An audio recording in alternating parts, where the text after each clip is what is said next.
Hello, good morning, good afternoon sa ating lahat. At andito tayo ngayon, magluluto tayo ng beef liver with oyster sauce. At ngayon, andito na yung mga ingredients natin.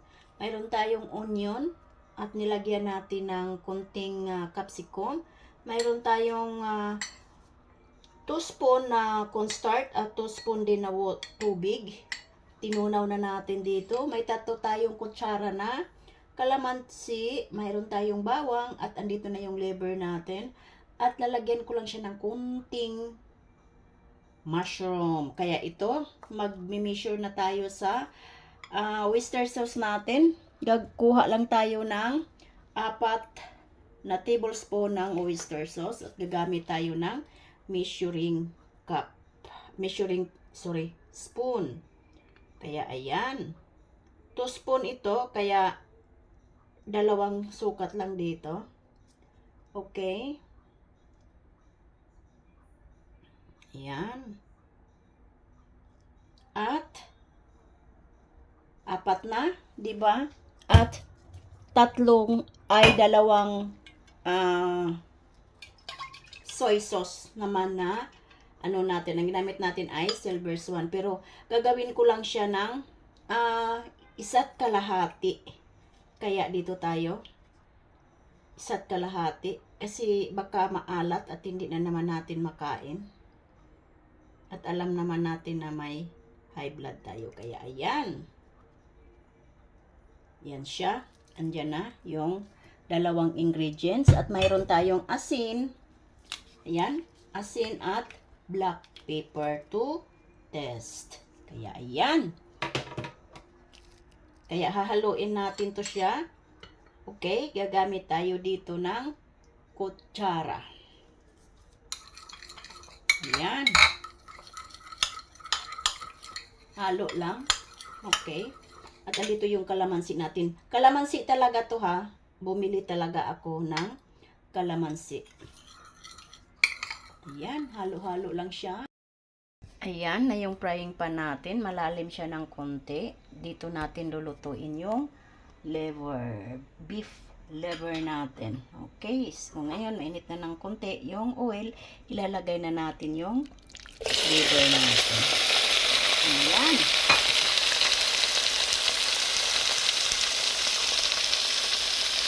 Ayan. Diba?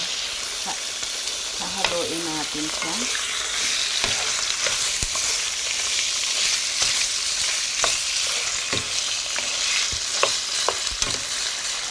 Okay. Ayan, lalagyan natin ng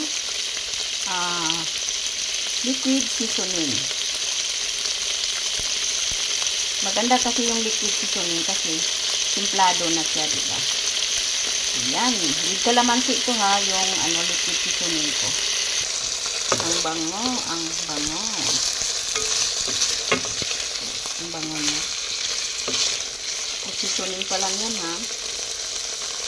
Ngayon, ilalagay natin yung kalamansi natin. Ayan, yung kalamansi natin. Juice. Ayan. Diba? Mix natin. Ayan, mix. Ayan na yung liver.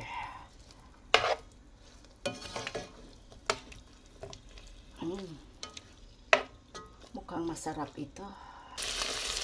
Lutuin talaga natin yung liver. Yung wala nang dugo sa ilalim. Ayan, lumalabas na yung dugo. Oh. At lumalabas na yung katas. At tinikman ko yung niya. May lasa na. Kasi nga doon sa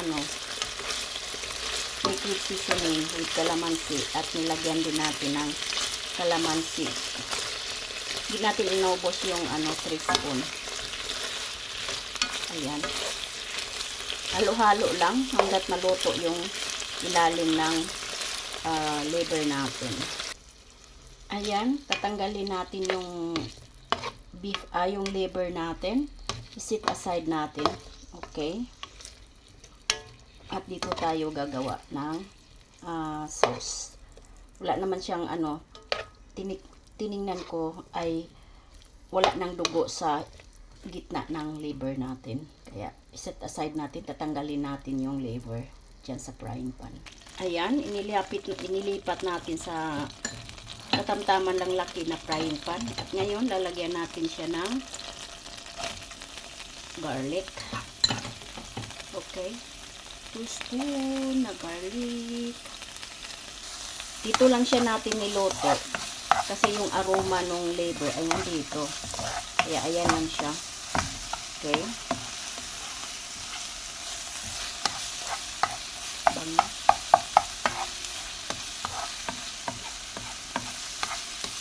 Bango. At ilalagay na natin yung sibuyas natin.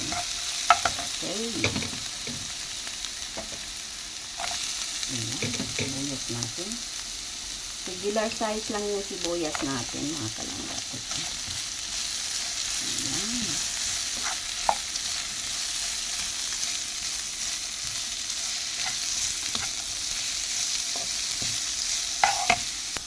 At ilalagay natin yung capsicum natin. Ayan.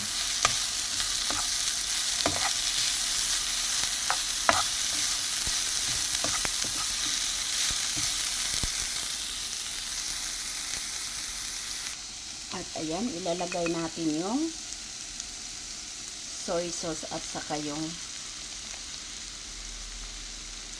oyster sauce na hinalo natin. Okay.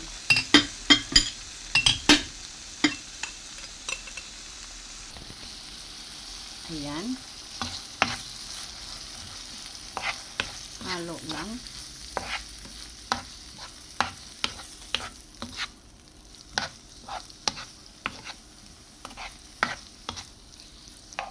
Then, ilagay natin ng tubig.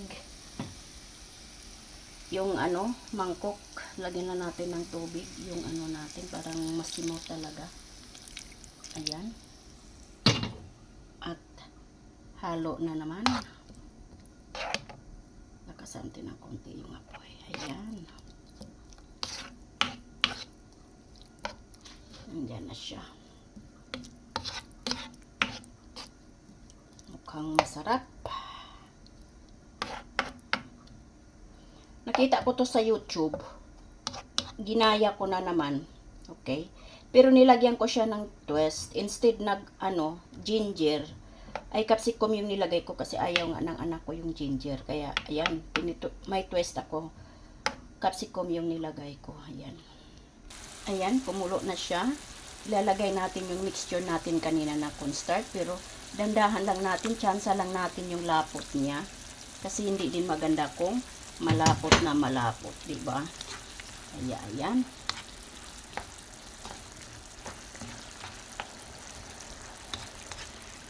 Sa tingin ko ay tama lang yung lapot niya.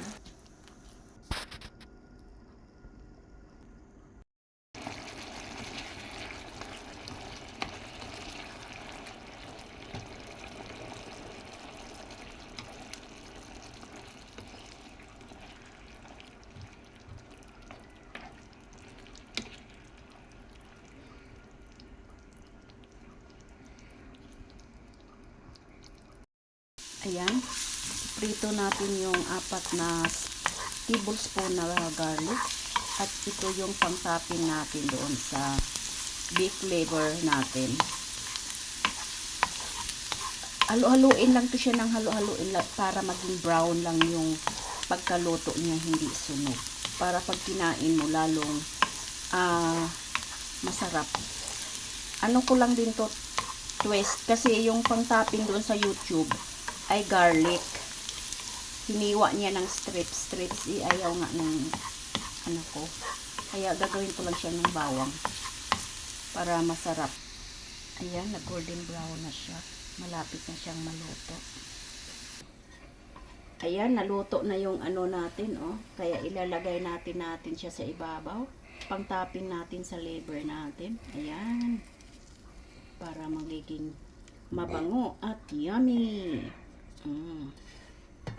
Ayan pa. Ayan.